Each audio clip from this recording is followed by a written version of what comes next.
Bem-vindo ao Médico de Família. E desde já começo por dar uma novidade a todos aqueles que nos escutam através da rádio. A partir de agora, também nos pode ver na televisão, mais concretamente através do canal 186 da MEL na TV Novo Tempo. Tenho comigo mais uma vez a doutora Cláudia, que é especialista em medicina geral e familiar. Cláudia, mais uma vez, bem-vinda. Muito obrigada. É um prazer estar aqui com o Daniel e estar aqui com os espectadores da Novo Tempo e também os ouvintes da Rádio RCS. Neste programa vamos falar da relação entre o estilo de vida e a longevidade. Porquê é que escolheste este tema? Quando se fala em médico, muitas vezes as pessoas têm a noção que é tratar doenças. E é uma luta de todos nós, médicos de família, mas penso que na população, especificamente em Portugal, já começa a mudar um bocadinho esse paradigma de que o médico não é só para tratar doenças. O médico de família é também para vigiar, prevenir as doenças, para as pessoas terem saúde. E é nesse sentido que decidi trazer este tema hoje, que demonstra como os hábitos que nós temos no dia a dia, ou que não temos, podem influenciar não só a nossa vida, a nossa qualidade de vida no dia a dia, mas acima de tudo a longevidade. Estes estudos que suportam então esta relação, tu escolheste três. Quais estudos é que tu escolheste e porquê? Uhum. Eu escolhi estudos que demonstram essencialmente que existe uma relação entre os hábitos que a população tem e a esperança de vida, a longevidade e mortalidade associadamente. E porquê? Nos anos 90 do século XX, foi quando começou a ser estudado mais profundamente o genoma humano, o código genético. E nessa altura, o projeto Genoma Humano deu grande atenção à associação entre os genes e o tempo que as pessoas vivem, a longevidade. Tanto que estudaram o DNA, o código genético de muitas pessoas que viviam 100 anos ou mais, para tentar descobrir se havia alguma relação genética com o tempo de vida. E na altura chegou-se a atribuir 30% de preponderância do genoma na longevidade. Hoje sabe-se que isso é exagerado. E estes estudos comprovam realmente a importância do estilo de vida e não só da genética, até mais do que a genética, nesta longevidade. O primeiro estudo, trago três, não pela ordem de importância, a ordem aleatória, foi um estudo feito numa Universidade de Medicina de Hangzhou, na China. Foi publicado numa revista médica e foi baseado numa população relativamente grande. 350 mil pessoas, O que é adultos. substancial, não é? Exatamente, ou seja, é relativamente representativo da população. E estas pessoas foram estudadas durante cerca de 15 anos. Não é só pegar nas pessoas, os hábitos daquela, não, são 15 anos. E isto é importante quando estudamos hábitos de uma população. Utilizaram dados dos chamados Biobank, que é uma base de dados que existe no Reino Unido e é a maior base de dados médica que existe global com dados das pessoas. Os participantes entraram neste estudo entre 2006 e 2010 e foram acompanhados até 2021, ou seja, aqueles que foram acompanhados mais tempo foram os 15 anos. Alguns, os que entraram realmente mais tarde, foram, portanto, acompanhados durante menos do que os 15 anos. Neste estudo, o estilo de vida dividiram as pessoas, os participantes, em três grupos. Os que tinham um estilo de vida favorável, intermediário e desfavorável. E é interessante que o intermediário, 56% destes participantes tinham um estilo de vida com bons hábitos, com maus hábitos. 23% tinham um estilo de vida favorável, em termos de hábitos, e 22% tinham um estilo de vida desfavorável. Para classificar isto, foi utilizada uma pontuação do Centro de Controlo e Prevenção de Doenças dos Estados Unidos. A avaliação incluiu alguns hábitos. Cada estudo inclui hábitos diferentes, mas se tu reparares, e aqueles que nos estão a ver e a ouvir repararem, os estudos vão dar quase sempre aos mesmos hábitos. Neste estudo que foi feito a partir da China, foi o tabagismo, o consumo de álcool, a prática de exercício físico, a composição corporal, ou seja, a estrutura em termos de massa muscular, massa magra, massa gorda, o sono, a qualidade do sono e o tipo de alimentação, a dieta que as pessoas tinham ao longo destes anos. Portanto, bons hábitos e maus hábitos. Exatamente. E o que é que eles concluíram? Os que tinham hábitos desfavoráveis, que eram aqueles 22%, apresentaram uma probabilidade de 78% maior de morrer antes do tempo médio do que aqueles que tinham um estilo de vida saudável, independentemente da genética. Vemos aqui como o estilo de vida é preponderante em relação à genética. Estamos a falar de 78%. Exatamente. Portanto, diminui a probabilidade de morrer em 78%. E 4 fatores, eles conseguiram estudar este sentido em particular. 4 fatores favoreciam considerarem a combinação ideal para maior longevidade neste estudo. Foi o não fumar, praticar exercício regularmente, ter um sono adequado e ter uma dieta saudável. Portanto, combinados entre si. Os 4 fatores. Acharam que era o que favorecia mais o maior tempo de vida dos participantes. Eu vou repetir porque é importante. Não fumar, atividade física, o sono, que deve ser bom em termos de quantidade que dormimos, mas também da qualidade, e a alimentação saudável. O estudo identificou que estes hábitos podem compensar os maus genes, em termos de longevidade, que prejudicam, portanto, o tempo de vida em 62%. Mais uma vez, comprova que ter hábitos bons é importante independentemente da nossa genética. Mesmo que eu tenha pais, avós, tios que faleceram relativamente cedo, prematuramente, por doenças, não quer dizer que eu tenha que ter a mesma consequência. E por outro lado, também a epigenética já nos diz que se nós fomentarmos esses hábitos saudáveis, somos nós também promotores de melhores genes para a nossa descendência. Correto, exatamente. Por outro lado, os que tinham uma vida com hábitos pouco saudáveis aumentavam o risco de morrer antes do tempo em 78%, independentemente se o genoma seria bom, entre aspas, ou mau.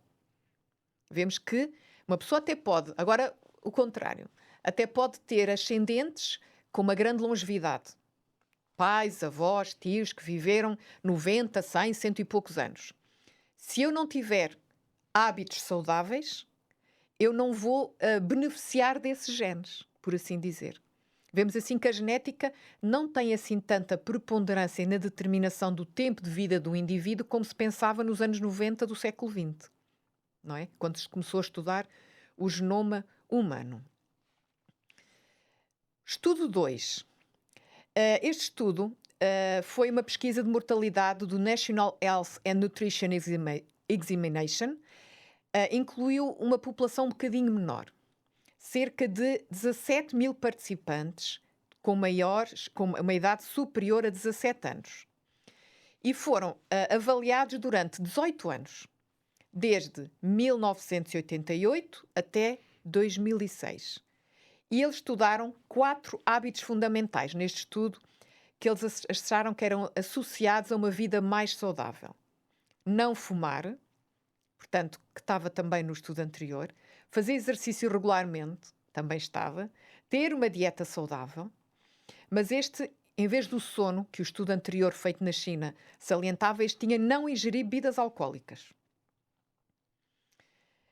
E as pessoas, conclusões que chegaram, as pessoas que fizeram dos 4 comportamentos saudáveis um hábito, os 4, não era só um deles, os 4, tiveram 63% menos probabilidade de morrer por qualquer causa, qualquer doença, seja doença cardiovascular, seja cancro, doença infectocontagiosa, qualquer causa, durante o período em estudo de 18 anos, do que aqueles que não tiveram nenhum desses 4 hábitos.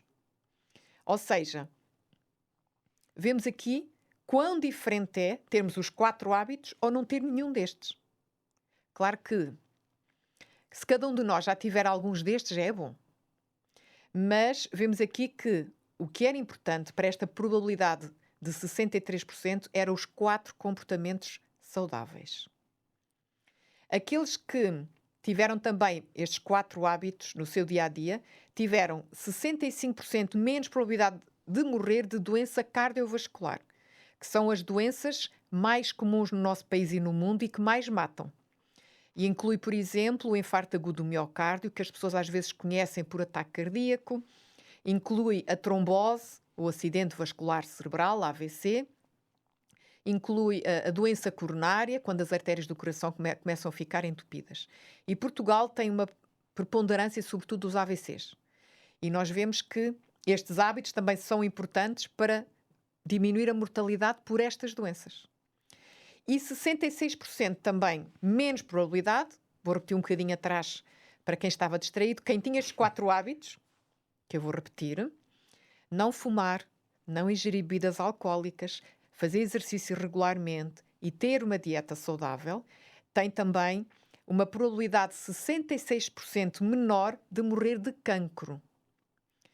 Em comparação que os que fumavam, bebiam bebidas alcoólicas, que se alimentavam mal ou que não faziam exercício físico regularmente. E é interessante este estudo chegar a estas 2 conclusões, porque o cancro é a segunda maior causa de morte no mundo e no nosso país. E também diretamente ligado a um estilo de vida, não é? E é exatamente. Não só, como às vezes as pessoas pensam, claro que há cancros que estão mais ligados à genética que outros. Mas nós vemos que mais importante do que a genética é aquilo que nós fazemos ou decidimos fazer no nosso dia-a-dia, na nossa vida. O que comemos, não comemos, se fumamos, não fumamos, se bebemos álcool, se nos mexemos, não é? É determinante neste caso. Neste estudo ainda, acho isto muito interessante, cada comportamento saudável destes 4 foi individualmente associado a um menor risco de morte. Ou seja, mesmo que as pessoas tenham só um destes hábitos, o não fumar, não ingerir bebidas alcoólicas, ter uma alimentação saudável ou exercitar-se, já diminui a sua mortalidade. E destes 4 hábitos, o que mais influencia a mortalidade é a abstenção do tabaco. Ou seja, o deixar de fumar é o que pode melhorar a longevidade. Mas a magnitude do impacto maior foi realmente quando todos os comportamentos eram praticados em conjunto. Porque os fatores multiplicam-se, não é? Exatamente. Sobretudo quando nós associamos tabaco e álcool. Aí multiplicam-se mesmo o risco de vários tipos de cancro, inclusive. Mas vemos que, isto para quem nos está a ouvir e a ouvir, quão importante é aquilo que nós fazemos ou não fazemos. Não só na longevidade, que é o que estamos a falar aqui em particular, mas também na nossa qualidade de vida no dia-a-dia. De não estarmos doentes, estarmos saudáveis, não estarmos preocupados porque estamos com a tensão alta e isso faz-nos dor de cabeça, ou porque temos diabetes e está descontrolado e temos muita sede, temos a aumentar muito peso e não conseguimos mexer-nos bem, temos artroses. Estes hábitos influenciam a mortalidade por todas essas doenças. Mas para além da mortalidade em si, que assentam os 2 estudos, tens a questão da qualidade de vida, não é? Que independentemente dessas percentagens, que já é alta, acima dos 70%, mas o aspecto que é a parte benéfica, que é a qualidade de vida. Claro, porque vivemos muito melhor se não tivermos doenças. E estamos a falar de mortalidade de todas as doenças em geral. Por acaso, os estudos incidiram mais, sobretudo este segundo estudo, na mortalidade por doenças cardiovasculares e cancro, são as 2 principais causas de morte, mas não podemos esquecer também as doenças mentais, que são uma grande causa de morbilidade e mortalidade.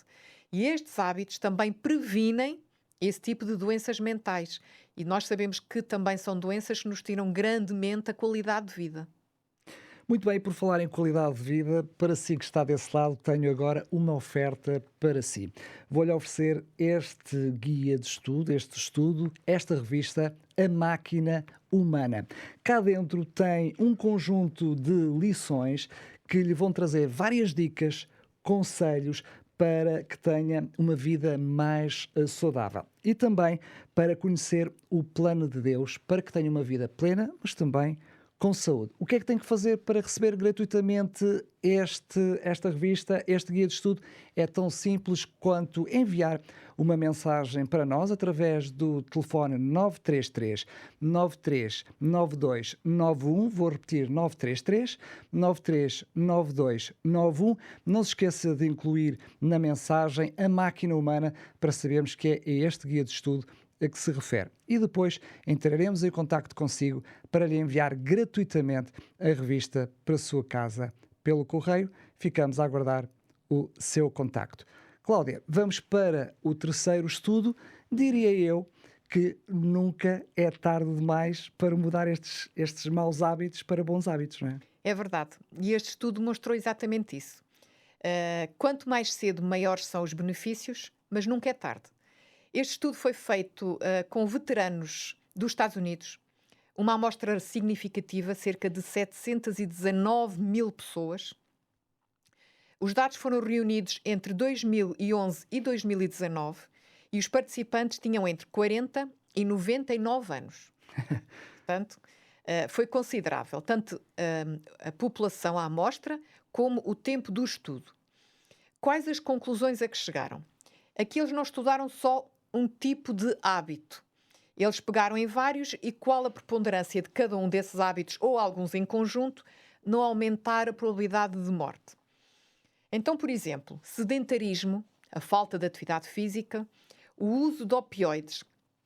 Opioides é um tipo de medicação utilizada para as dores de um grupo específico que são analgésicos mais potentes, onde se inclui, por exemplo, a codeína, a morfina. São utilizados em Portugal, mas eu percebo o contexto, porque são muito utilizados para dores graves e crónicas, dores que são muito frequentes nos veteranos de guerra dos Estados Unidos. E doentes oncológicos, não é? E nos doentes oncológicos. Aqui, como era um grupo de veteranos, eu percebo que acaba por existir um exagerado uso deste tipo de medicação e que tem os seus efeitos secundários, incluindo na mortalidade. Por isso incluíram este fator. Então eu vou repetir: o sedentarismo, o uso dos opioides e o tabagismo. Estes 3 hábitos aumentaram o risco de morte em cerca de 30% a 45%.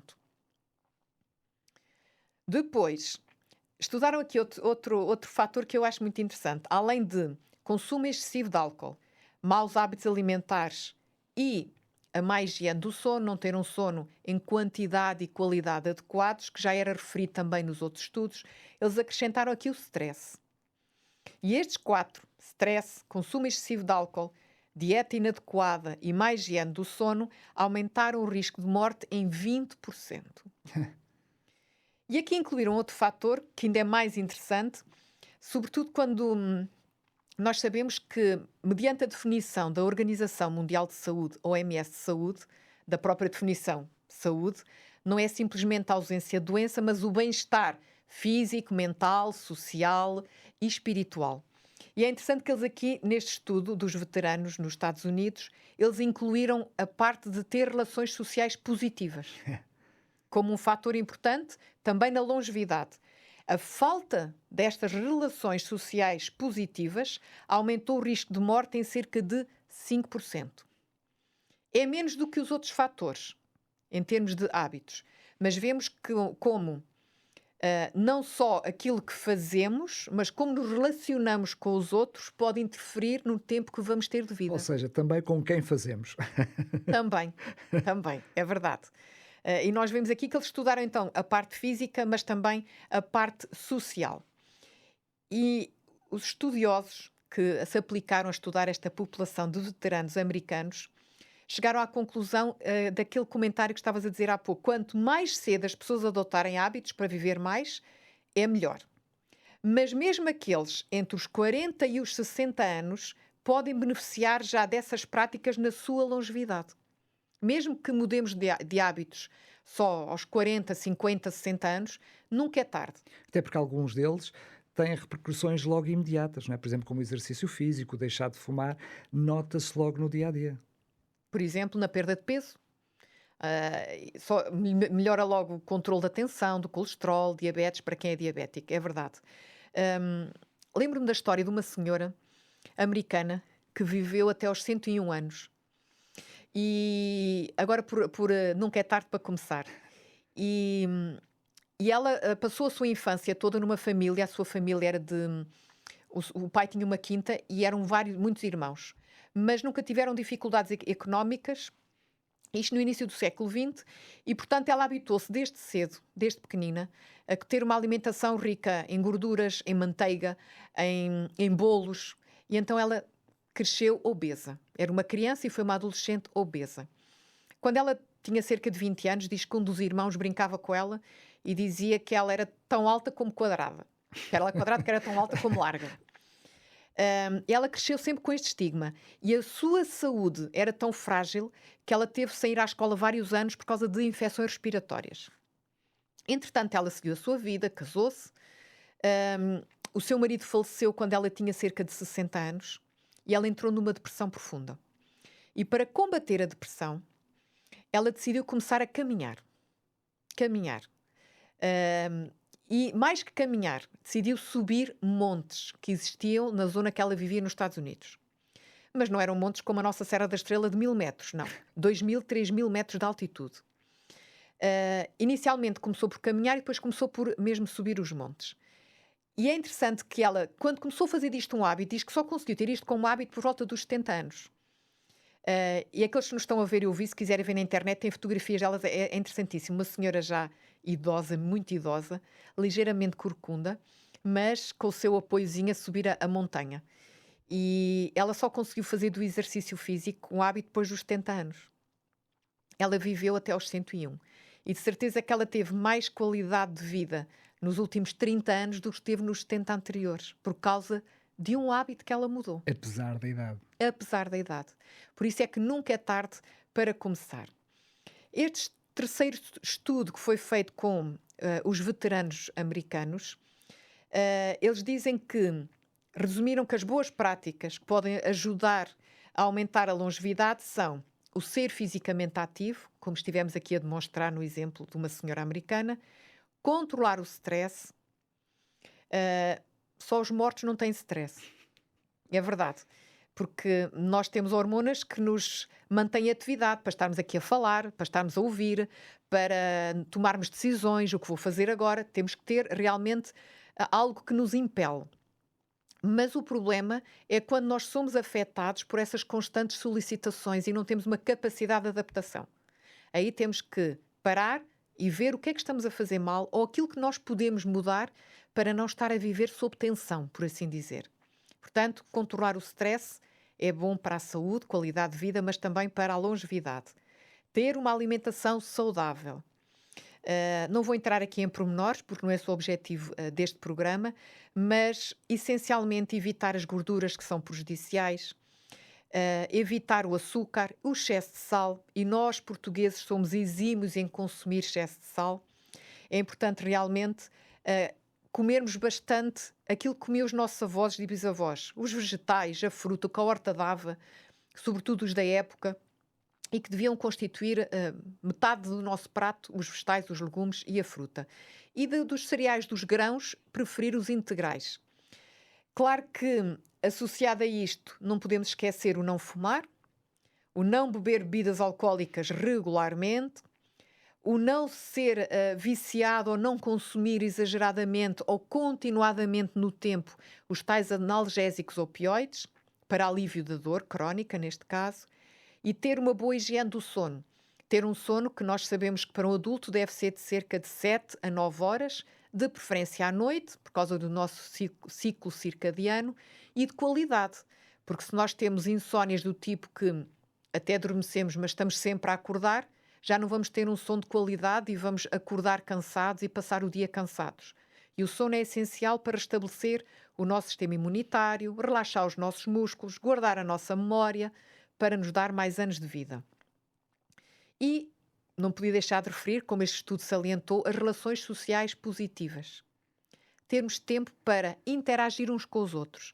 Eu até vou mais além, dado o contexto da sociedade em que nós vivemos, interagir pessoalmente. Não estou a falar através de redes sociais, dos ecrãs, telemóveis, tablets, computadores.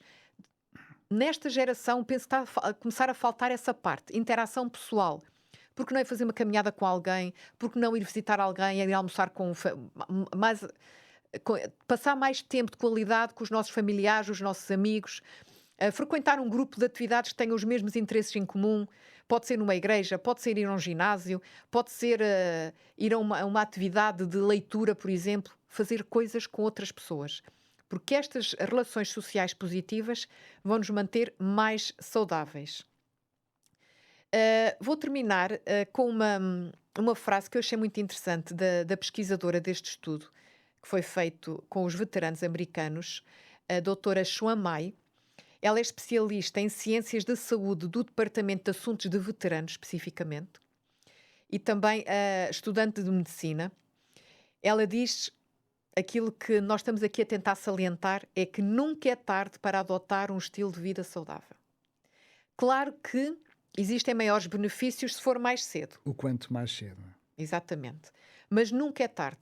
Vamos ter sempre benefícios, seja com que idade, seja com que problemas estejamos na nossa vida, mental, fisicamente, socialmente, espiritualmente. Nunca é tarde para mudar um hábito, para termos mais qualidade de vida e, acima de tudo, como salientam estes estudos, para vivermos mais anos. Obrigado, Cláudia. É sempre realmente um prazer ouvir e ter conhecimento destes estudos. Se quer realmente viver mais e, quem sabe, desde já começar a mudar alguns hábitos que não são assim tão saudáveis, pois bem, tenho aqui uma proposta e relembro a oferta que estamos a fazer para si, este guia de estudo, esta revista, A Máquina Humana, que tem um conjunto de princípios, conselhos para o ajudar precisamente a mudar esses maus hábitos e também para que Deus o ajude a orientar a sua vida, porque Ele conhece como ninguém esta máquina a que chamamos corpo humano. Para poder receber esta revista totalmente gratuita em sua casa, é muito simples. Basta enviar-nos uma mensagem, um SMS, para o 933 93 9291. Vou repetir, o 933 93 9291. Não se esqueça de mencionar a máquina humana para sabermos que é o guia de estudo a que se refere. Depois entraremos em contacto consigo para lhe enviar a revista para a sua casa pelo correio. Antes de terminar, dizer-lhe que este programa estará disponível em podcast em radiorcs.novotempo.pt. E ainda, se quiser propor algum assunto para que seja mencionado aqui no Médico Família, pois bem, entre em contacto connosco para o mesmo número de telefone. A sua consulta está marcada, marcamos encontro consigo no próximo programa. Até lá, se Deus quiser.